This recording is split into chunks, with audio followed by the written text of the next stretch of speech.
My name is Jerome Liwanag from Pampanga. By the way, bago ang lahat, gusto ko magpasalamat sa Diyos dahil nakilala ko tong Live Good. Bago ako nag-Live Good, sobrang ang dami kong pagsubok sa buhay.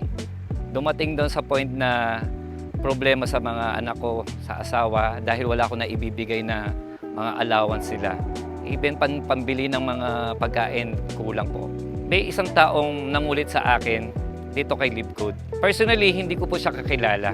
Kaya lang nung tinignan ko, senior na itong Live Good, na kinukulit ako panoorin siya. Para hindi lang ako kulitin, pinanood ko na siya. And after ko napanood siya, doon na po nagbago yung pagtingin ko kay Live Good. Sabi ko, totoo kaya to? Inulit ko po yung video. After ko po inulit yung video, hindi na po ako mapakali. Gustong-gusto ko na po sumali. Problema ko po yung pagsali. Kaya may kasabihan po pag gusto gagawa ng paraan. So ang ginawa kong paraan, ibinenta ko po yung gamit ko sa bahay. Mula noon, from day 1 na sumali ako, up to now, ito na po yung naging resulta ko in 7 months.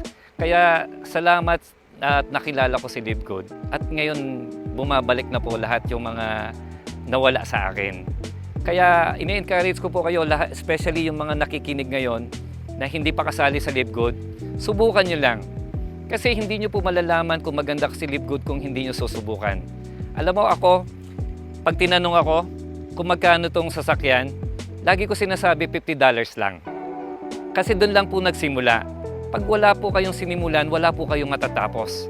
Kaya ako sa inyo, mas malaki po yung halaga ng sasakyan kumpara sa $50. Kaya ako naniniwala ko kaya mong gawin din to. Lagi ko sinasabi, pag gusto, may paraan, pag ayaw, maraming dahilan. Salamat po.